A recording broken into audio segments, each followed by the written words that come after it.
Développement scriptural, Concile de Nicée, la révélation divine qui a transformé l'Église pour l'éternité.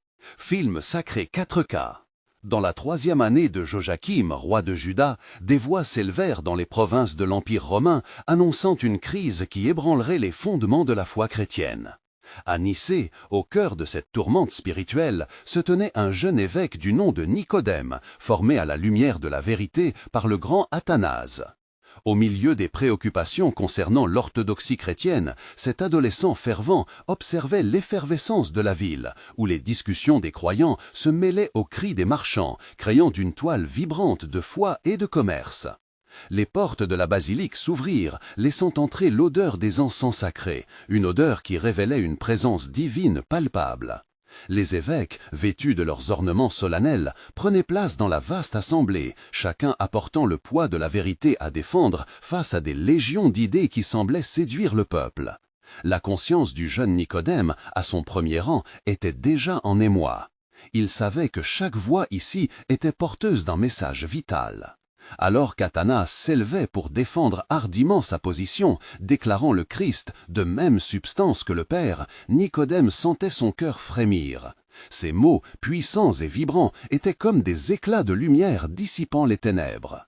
Mais au sein de l'assemblée, la voix d'Arius s'élevait également, prêchant une vision du Christ qui le plaçait non pas à égalité avec le Père, mais comme une créature distincte, un ange. Ces idées, séduisantes et compréhensibles, trouvaient écho dans de nombreux cœurs chrétiens, troublés par la complexité de la nature divine. La confusion croissait et l'ombre de l'hérésie menaçait de s'emparer de cette Église encore frémissante. Le jeune évêque sentit la peur s'immiscer en lui. Que valait un miracle au milieu de l'erreur? Chaque parole d'Athanase et d'Arius pesait sur son âme. Il se souvint des récits des ancêtres, de la révélation divine qui avait conduit leurs pas depuis l'Égypte jusqu'à la terre promise. En priant, au coin d'une basilique saturée de souffrance et d'espoir, il demanda à Dieu de l'illuminer. « Seigneur, éclaire mon esprit, que ta lumière éclaire cette obscurité de confusion, suppliait-il. » Alors qu'un paralytique, guérissant soudainement en plein milieu des débats, applaudissait sur son brancard, la salle éclata en cris de joie et de louange. Certains voyaient là un signe divin, un appel à l'unité dans la vérité.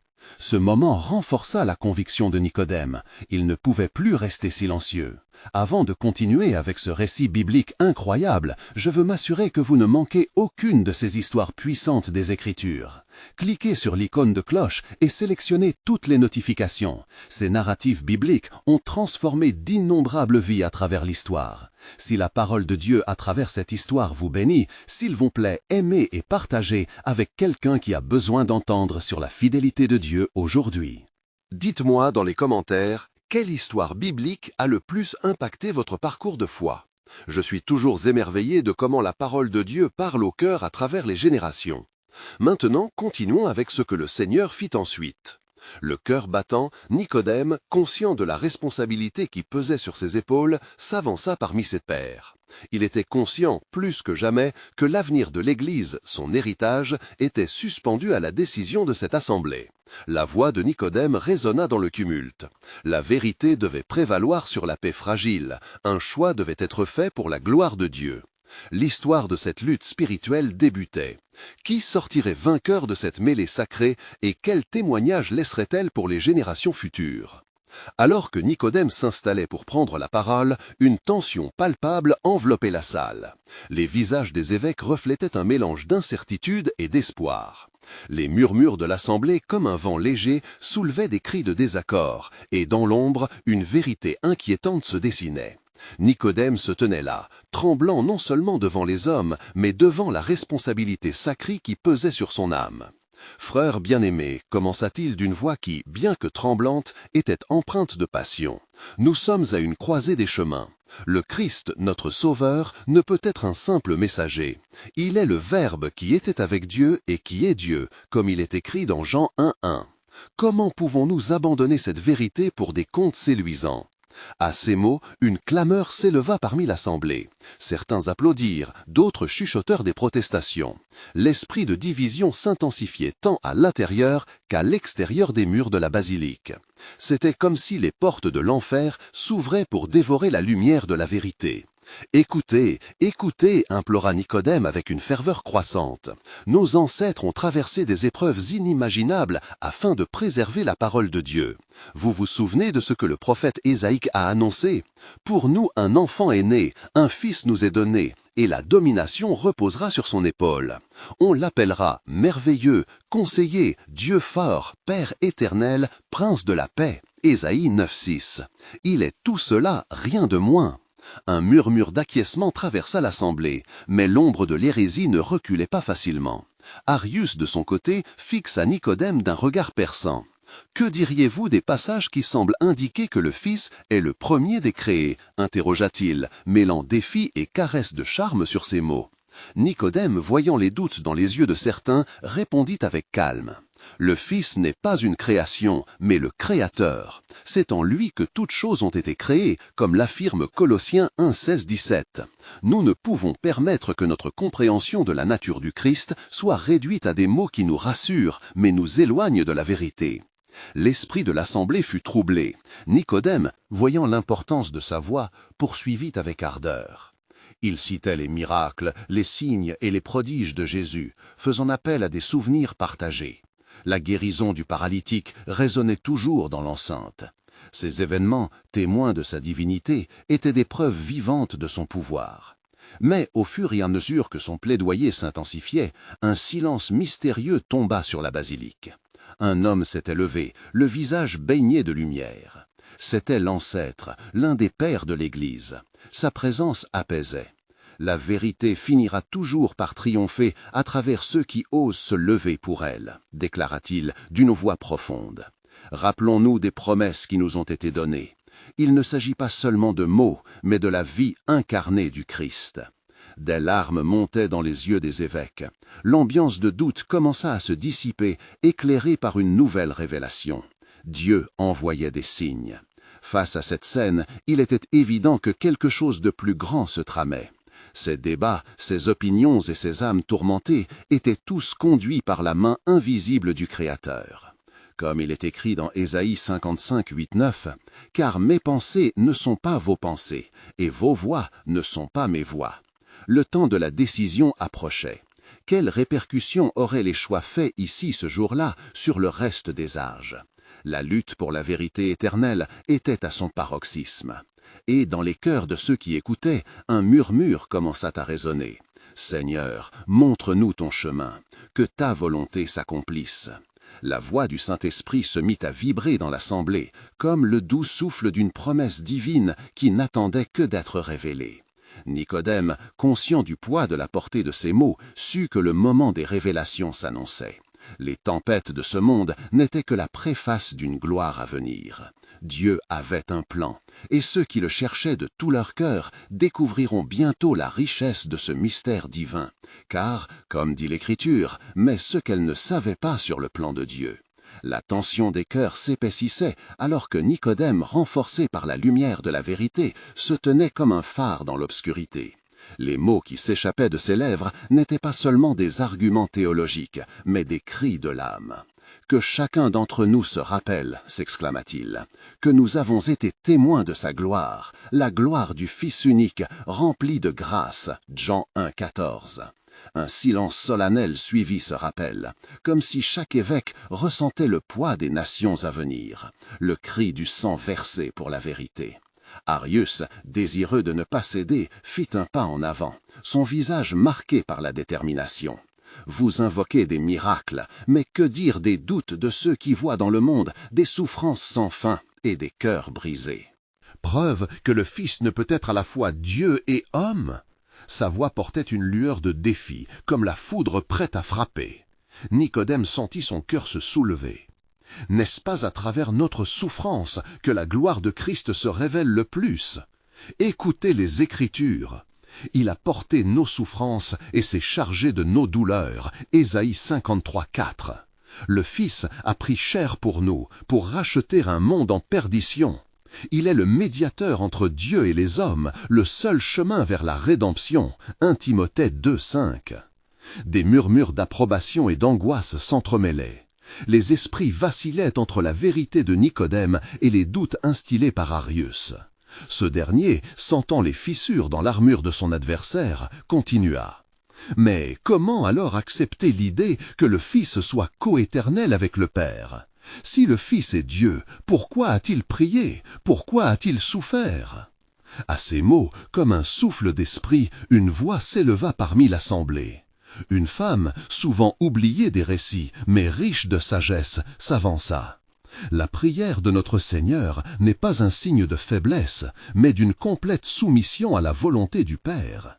La souffrance n'annule pas sa divinité, plutôt elle en témoigne. Éphésiens 3,10 nous rappelle que par l'Église, la sagesse de Dieu est révélée. Oui, dans notre faiblesse, sa force se manifeste. Les murmures devinrent des murmures d'émerveillement. Ce jour-là, le Saint-Esprit était présent, illuminant les âmes pour voir au-delà des mots, des doctrines avec une clarté divine. Nicodème, conscient que la lutte ne faisait que commencer, s'approcha avec ténacité de ses frères. Regardons au-delà de cette épreuve. Puissons-nous nous rappeler de la promesse faite à Abraham, que toutes les nations seront bénies en lui, Genèse 12,3. Ne sommes-nous pas appelés à être les témoins de cette bénédiction? Soudain, une lumière éclatante pénétra dans la basilique, semblant provenir du ciel lui-même. Les évêques, pris de tremblement, levèrent les yeux alors que la présence de Dieu se faisait sentir. « Je suis avec vous jusqu'à la fin des temps » Matthieu 28,20 semblait résonner dans l'air, clin d'œil divin à leurs hésitations. L'assemblée, touchée par ce moment sacré, sentit son unité se renforcer. Les cœurs, hantés par la peur, étaient remplis de l'espoir divin. Les yeux se posaient sur Nicodème, conscient que la vérité baptisée dans le Saint-Esprit avait maintenant une voie pour percer l'obscurité. « Peut-être est-ce là le commencement d'une nouvelle ère » murmura un ancien, « où l'Église se lèvera comme un flambeau dans le monde, proclamant que le Fils de Dieu est le Verbe vivant, le Sauveur de tout homme. » Et alors que la lumière commençait à embraser la basilique, la voix de Dieu résonna dans les cœurs. Mais ce que vous ne savez pas encore sur mon dessein est qu'une promesse éternelle se déroule, attendant d'être accueillie par des cœurs ouverts. La lumière céleste qui inondait la basilique s'intensifia alors que les murmures de l'assemblée se transformaient en un chœur sacré de louanges. Chaque évêque, chaque fidèle ressentait une connexion profonde avec le divin. Nicodème, émerveillé par cette manifestation, savait que ce n'était pas seulement une lueur, mais un appel à la fidélité et à l'érudition spirituelle. « Écoutez, mes frères » s'écria-t-il, galvanisé par l'énergie divine qui circulait dans l'air. Cette rencontre n'est pas un simple débat théologique, elle est le fondement de notre foi. Pierre lui-même a déclaré « Tu es le Christ, le Fils du Dieu vivant » Matthieu 16,16. Ne sommes-nous pas ici pour proclamer cette vérité qui éclaire l'obscurité du monde? Arius, bien qu'ébranlé par les événements, tentait encore de maintenir sa position. Mais comment pouvons-nous croire que le Fils, ayant souffert en tant qu'homme, soit véritablement égal au Père? Sa voix, bien qu'hésitante, portait toujours la perplexité des foules qui l'écoutaient. À ce moment, un sage ancien, plein de sagesse et d'autorité, s'approcha. Ses yeux brillaient d'une lumière intérieure. « Mes frères, n'oublions pas que Dieu a révélé son plan à travers les âges. Comme écrit dans le psaume 110:1, « L'Éternel a dit à mon Seigneur, « Assieds-toi à ma droite, jusqu'à ce que j'en fasse ton ennemi le marchepied de tes pieds. » Le Fils est à la fois souverain et serviteur, révélant ainsi l'amour parfait de Dieu pour l'humanité. Les visages se tournèrent vers le sage, absorbant chacun de ces mots avec une intensité grandissante. Dans leurs esprits, des voix de doute se mêlaient à des vérités scripturaires qui jaillissaient comme une source de vie. Nicodème, sentant que le moment était venu de sceller une déclaration puissante, leva les mains. Nous sommes ici non seulement pour défendre une doctrine, mais pour embrasser le mystère de Christ en nous. Voici, le royaume de Dieu est au milieu de vous, Luc 17:21, et c'est ce royaume que nous devons proclamer au monde. L'attention atteignait son paroxysme, chaque esprit se battant de comprendre l'immensité de la révélation divine qui se déployait devant eux. La lumière dans la basilique semblait pulser avec un rythme de promesse et d'espoir, chaque éclat illuminant les assurances anciennes. La voix de Dieu, résonnant encore dans leur cœur, leur rappelait qu'ils étaient appelés à être des ambassadeurs de cette vérité. Le Saint-Esprit se mouvait parmi eux, un souffle délicat mais puissant, unissant leur cœur en un seul dessein. « Écoutez, poursuivit Nicodème, maintenant rempli de zèle, comme nous sommes appelés à supporter les épreuves, nous sommes également appelés à être des témoins. La parole du Seigneur ne reviendra pas à lui sans effet. » Ésaïe 55, 11. Chaque nation, chaque peuple entendra notre proclamation que le Fils est véritablement le chemin, la vérité et la vie. Jean 14, 6. À ces mots, un frisson parcourut l'assemblée. Les évêques, leur foi redynamisée, se regardèrent avec une nouvelle détermination. Une promesse d'unité, de force et de mission qui brûlait en eux d'une flamme impossible à éteindre. Alors que les premiers éclats de lumière du jour perçaient les fenêtres ornées de verre coloré, une clarté nouvelle semblait naître avec la promesse de Dieu. Ils comprenaient maintenant que cette révélation ne devait pas être simplement endurée, mais vivante et vibrante au sein de chacun. « Mes frères et sœurs, conclut Nicodème avec fermeté, n'oublions pas la sagesse de Proverbe. Reconnais-le dans toutes tes voies et il aplanira tes sentiers. » Proverbe 3,6. L'assemblée s'élevait dans un chant de louange, leurs voix fusionnées comme une seule, un reflet de l'unité divine. Comme une bénédiction, la lumière embrasa la salle, et la voix de Dieu se manifesta à nouveau dans l'intimité de leur cœur, déclarant « Sachez que l'aube d'une nouvelle révélation approche, car le poids de mes promesses est sur le point de se dévoiler dans le cœur de l'humanité. » L'assemblée, enflée d'enthousiasme et d'une lumière céleste, s'épanouissait comme un jardin en plein printemps. Les voix de louange résonnaient, se mêlant au murmure des promesses divines. Le cœur de chaque fidèle battait à l'unisson, avec l'espoir d'une rédemption à venir, une révélation plus profonde que jamais. « Mes bien-aimés, s'adressa encore Nicodème d'une voix empreinte de gravité. Le Saint-Esprit nous pousse à comprendre que ce que nous vivons ici est plus qu'une simple assemblée. Nous sommes à la frontière de l'histoire. Le temps où Dieu se manifeste à son peuple avec puissance est venu.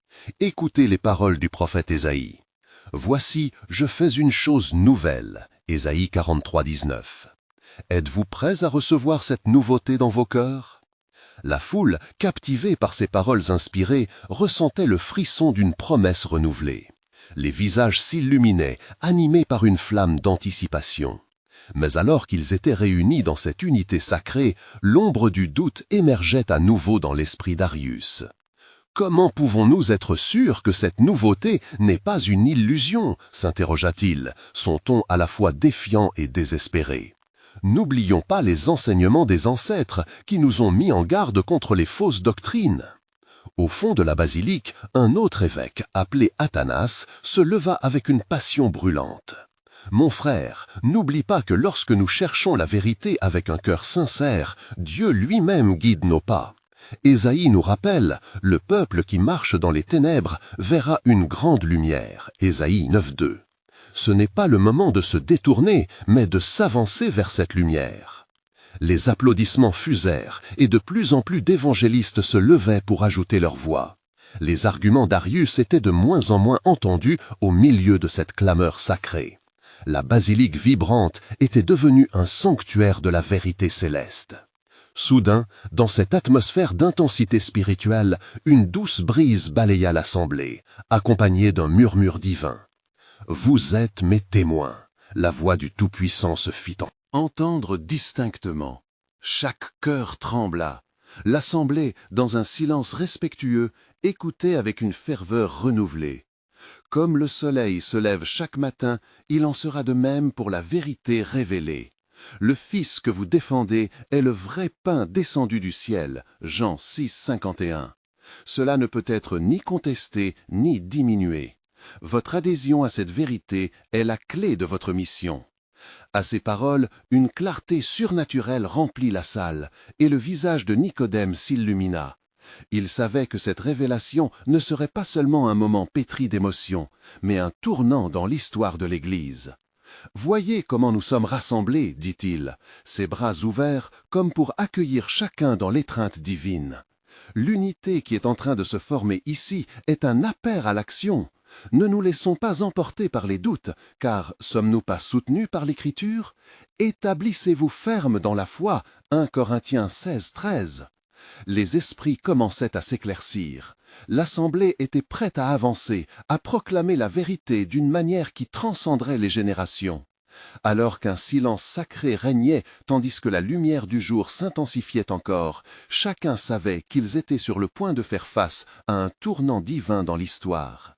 Dieu, dans son amour, allait ouvrir les cieux et réaliser ce qu'il avait promis. Tout à coup, une lumière éclatante scintilla au-dessus de la basilique, comme un souvenir des cieux, et une voix puissante murmura « Restez vigilants, car ce que je prépare pour vous dépasse tout ce que vous pouvez imaginer, car je fais toutes choses nouvelles. » Apocalypse 21, 5. L'assemblée, vibrant d'un espoir renouvelé, accueillait la lumière sacrée comme une bénédiction du ciel. Les âmes, étreintes par l'esprit, frémissaient d'anticipation, conscientes que le moment historique dont parlait Nicodème était à portée de main. Les voix de louange s'élevaient plus haut, rendant grâce pour ce qui allait se manifester. « Mes frères et sœurs, reprit Nicodème avec résolution, nous sommes ici pour proclamer l'Évangile avec audace et vérité. Le Saint-Esprit a confirmé notre foi, et nous ne devons pas fuir l'appel qui résonne dans nos cœurs. Les Écritures ne mentent pas, elles témoignent de ce que nous vivons. Nous devons avancer comme des disciples dans la lumière pour que le monde voie l'éclat de notre foi. » Cependant, dans le fond de sa pensée, Arius continuait de tordre son esprit. « Que signifie tout cela pour ceux qui doutent » murmura-t-il dans un souffle. Ses pensées l'assaillaient, et bien qu'il désirait la vérité, son cœur pesait sous le fardeau de l'incertitude. « La vérité ne manquera pas à ceux qui la recherchent avec diligence, » répondit Athanase, son regard perçant comme une flèche. « Dieu ne cherche pas des serviteurs hésitants, mais des combattants pour la foi. Rappelons-nous ce que nous a dit le Christ. En vérité, je vous le dis, celui qui croit en moi aura la vie éternelle. » C'est là notre fondation. Alors qu'Athanasie parlait, un cœur encore plus douloureux que celui d'Arius, une femme au milieu de l'assemblée, entendit les murmures. C'était Maria, une jeune veuve qui avait perdu son mari dans les troubles récents. Sa voix brisée, portée par l'esprit, s'éleva au-dessus de la foule. Nous avons besoin de guérison, non seulement des corps, mais des âmes. Si nous voulons voir des miracles, nous devons d'abord nous abandonner au Seigneur. Ces mots trouvèrent écho dans les cœurs, éveillant une prière fervente. Les fidèles se mirent à prier collectivement, levant les mains vers le ciel, implorant le Tout-Puissant d'agir au milieu d'eux. La tension spirituelle se renforça dans la basilique, comme un orage s'accumulant avant le tonnerre. Et alors, dans ce climat d'intensité, le Saint-Esprit se mit à se mouvoir puissamment. Des visions de la puissance de Dieu, révélées à travers l'histoire des Écritures, se déroulaient devant les yeux de ceux qui avaient été touchés. Le cœur de chacun battait avec la promesse d'une nouvelle œuvre divine. L'Assemblée sut alors qu'une décision imminente devait être prise. « Élevons le nom du Sauveur !» cria Athanase, à présent conscient de l'urgence qui régnait. « Si nous croyons ensemble, nous serons témoins de la gloire de Dieu. Que chacun s'engage à demeurer ferme dans cette vérité. C'est lui qui guérira tous vos malheurs. » Psaume 103, 3. À ce moment-là, une lumière éclatante enveloppa l'assemblée, illuminant chaque visage. Les yeux se levèrent, absorbant cette gloire, et une voix tonnait, acoustique et sainte au-dessus d'eux. « Je suis fidèle à mes promesses. Par votre unité, je ferai surgir un nouveau départ. Autour de vous se manifesteront des signes et des merveilles, car tout homme qui invoque le nom du Seigneur sera sauvé. » Joël 2, 32. Une onction nouvelle couvrait l'auditoire, et les cœurs s'ouvrirent à une compréhension plus profonde. Chacun savait que Dieu préparait un plan au-delà de toute imagination. Le temps du Saint-Esprit était venu, et chacun devait choisir son rôle dans cette œuvre sans précédent. Ainsi, sous cette atmosphère chargée de révélations et de promesses, l'assemblée se tourna vers l'avenir.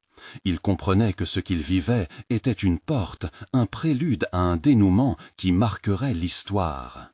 Les regards se croisèrent et une question brûlait dans l'air. Quel serait le prochain acte de Dieu? Souvenez-vous, bien-aimés, conclut Nicodème, sa voix résonnante avec l'écho des cieux. Ce n'est que le commencement. Restez attachés à ma parole, et vous verrez la gloire de Dieu se manifester. Car ainsi dit l'Éternel, je vais faire quelque chose de merveilleux au milieu de vous. Zacharie 8, 23. Alors que le murmure se dissipait dans l'air chargé de prière, un souffle d'anticipation parcourut l'assemblée, et les cœurs, affûtés par la lumière divine, se préparaient à recevoir davantage de révélations. Maria, toujours sous le poids de son chagrin, fut soudainement enveloppée d'une paix inexplicable.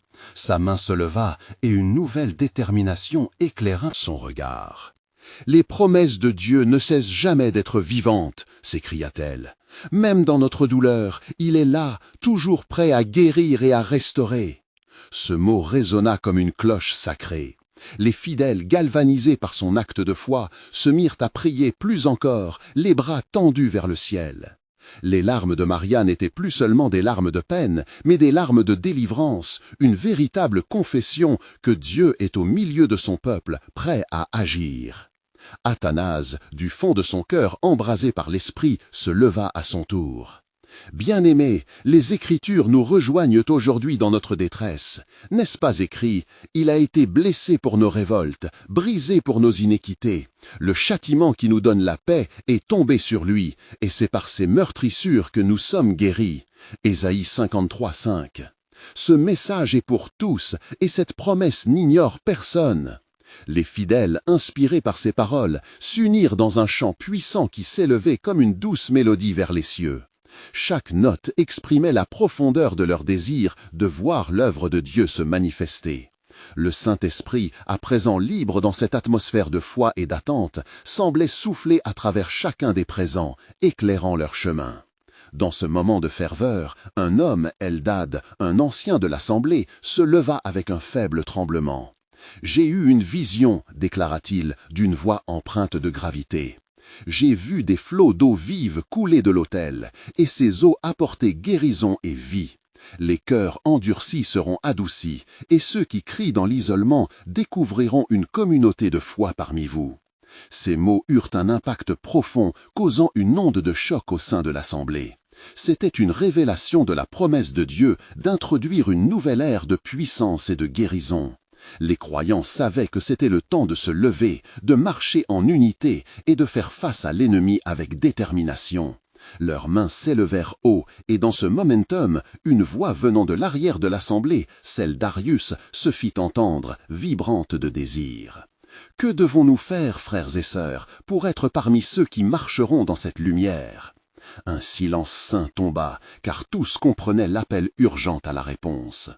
Hippos, un jeune homme rempli de passion, s'avança alors avec une voix claire. « C'est un temps de repentance et de prière. Tournons nos cœurs vers le Seigneur. Car si mon peuple, sur qui est invoqué mon nom, s'humilie, prie et cherche ma face, et s'il se détourne de ses mauvaises voies, je l'écouterai des cieux. » 2 Chroniques 7, 14. La voix du rassemblement, une harmonie puissante, s'éleva alors avec détermination. Sous le souffle de l'Esprit, ils se mirent à prier, à confesser et à demander pardon. Chaque mot résonnait dans l'atmosphère sacrée, chaque âme s'ouvrait davantage à la promesse de la rédemption. Et comme des rayons de soleil perçant à travers des nuages d'orage, un nouveau souffle de force parcourut l'assemblée, marquant un tournant dans leur histoire collective. Ils savaient que la gloire de Dieu était sur le point de se manifester de manière inédite. Lui qui a promis est fidèle, conclut Nicodème, sa voix comme un tonnerre doux dans la sérénité. Attendez-vous à l'accomplissement de ses promesses, car il est fidèle celui qui a promis. Hébreux 10, 23. Quand viendra la manifestation de la promesse, soyez prêts, car de grandes choses s'annoncent. Leurs esprits étaient embrasés d'espoir et l'assemblée se tenait prête à accueillir l'inattendu. L'avenir semblait rempli de mystères divins, comme un écho de promesses anciennes qui allaient prendre vie dans leur réalité. Ils étaient sur le seuil d'une nouvelle réalité de leur foi, attentifs à la révélation que Dieu avait encore à leur transmettre. Alors que l'assemblée continuait de prier fervemment, une atmosphère d'électricité spirituelle se propageait, comme si les cieux eux-mêmes s'ouvraient pour écouter les supplications de ce groupe de fidèles déterminés. Les visages étaient tournés vers le ciel, les mains levées vers le Seigneur, et une humilité palpable enveloppait chaque cœur. Leurs âmes, assoiffées de vérité et de direction, vibrèrent d'une attente profonde et sacrée. C'est alors qu'une ombre se dessina à l'entrée de la salle. Un jeune homme de connaissance et de sagesse, nommé Caleb, pénétra dans l'assemblée, l'esprit agité par une révélation reçue dans la profondeur de la nuit. Son visage portait la marque d'une rencontre divine. « Frères et sœurs » s'exclama-t-il, sa voix portant une autorité mêlée d'urgence. « J'ai vu un éclat de lumière, d'une intensité que je n'avais jamais connue. Cette lumière provenait d'un livre ancien, un rouleau scellé, et l'Esprit m'a révélé que son contenu est crucial pour notre marche dans cette nouvelle saison. » Des murmures parcoururent l'assemblée, mais tous savaient que ce qu'il avançait était d'une importance capitale. Caleb poursuivit. « J'ai entendu une voix douce mais puissante déclarer « Écrivez ce que vous avez vu et entendu, car les temps sont proches où je déverserai mon esprit sur toute chair. » Les fidèles, émus par cette imposition du Saint-Esprit, sentirent leur cœur battre au rythme de cette annonce sacrée. En effet, chaque mot de Caleb semblait résonner au plus profond d'eux, comme l'appel d'un ancien prophète. « Éloignez-nous de nos doutes et de nos incertitudes, implora Athanase, car lorsque Dieu promet, nous devons prendre nos responsabilités et marcher dans cette vérité. Que chaque génération se lève, que chaque cœur soit affermi pour saisir cette promesse. » Alors que les paroles d'Athanase résonnaient, une chaleur particulière enveloppa la salle. Les murailles semblaient vibrer, comme si la présence sublime de Dieu elle-même se manifestait au milieu d'eux. Les fidèles se sentirent soudainement unis par un lien indissoluble, conscients que cette rencontre marquerait leur histoire. D'un coup, une jeune femme du nom de Mara, fascinée par les paroles de ses frères et sœurs, interrompit avec une conviction inébranlable. « Je me souviens d'un ancien prophète qui a déclaré « Je vais établir mon alliance éternelle avec vous » Jérémie 32, 40. C'est un temps de fidélité, un moment où nous devons réaffirmer notre engagement envers celui qui nous a tirés des ténèbres. Le rythme des prières s'accéléra, une dionysienne élévation d'âme qui frappa le ciel comme un cri collectif. Les chants de louange vinrent de toutes parts, et chaque voix s'unissait dans une harmonieuse mélodie aux oreilles de Dieu. Les cœurs s'élevaient vers lui, offrant un culte sincère et ardent, et dans ce moment de collective adoration, une colonne de nuées spirituelles s'établit au-dessus d'eux, la manifestation du Saint-Esprit devenant indiscutable. La lumière divine pénétra au sein de l'assemblée, révélant les cœurs, transmettant paix et conviction. Les bras s'étendirent encore plus haut, une supplication comprise et acceptée. Certains tombèrent à genoux, d'autres levèrent les yeux en larmes de joie. C'est alors que, dans le silence profond qui suivit, une voix vint de la profondeur du silence. Ce fut une voix douce et rassurante. « Rappelez-vous, il n'y a pas de plus grand amour que de donner sa vie pour ses amis. » Jean 15, 13. Tout ce que vous vivez maintenant est une invitation à comprendre l'amour qui est à l'œuvre parmi vous. Préparez-vous, car les promesses se fraient un chemin et un renouvellement de l'esprit sera votre héritage. Le moment était précieux, car les croyants ressentaient la puissance de cette révélation. Ils comprenaient que Dieu n'était pas seulement là dans leur crainte, mais qu'il faisait émerger une vérité céleste à travers leur union en prière. La conviction d'une responsabilité nouvelle s'installait progressivement au sein de l'assemblée. Le ciel lui-même semblait se pencher, attendant la réponse à cette question divine.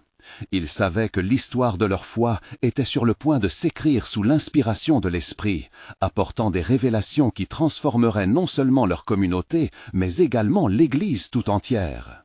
Et alors que leur cœur battait à l'unisson, une promesse ancienne résonna dans l'âme de chacun. « Vous connaîtrez la vérité, et la vérité vous rendra libre. » La salle, baignée d'une lumière céleste, semblait vibrer de l'écho des cœurs unis en prière.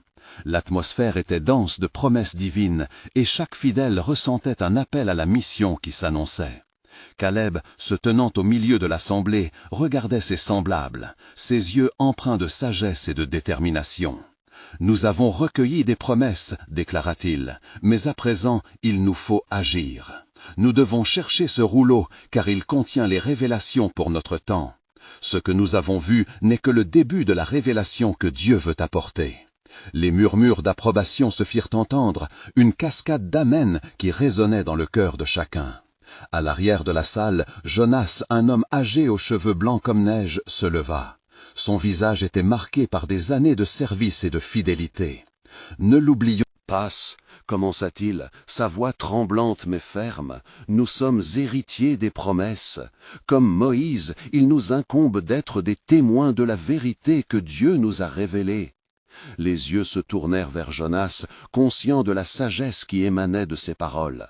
En effet, la lumière de la vérité divine frappa une fois encore leur esprit collectif. Les souvenirs des anciennes alliances s'entremêlaient avec la réalité de ce qu'ils vivaient. « Et comment allons-nous nous y prendre » interrogea Mara, impatiente, le regard ardent d'espoir et d'attente. Caleb prit une profonde inspiration. L'esprit a besoin de cœurs discrets et d'oreilles attentives. Nous allons les rassembler ici, chaque semaine, pour prier et méditer sur ce rouleau.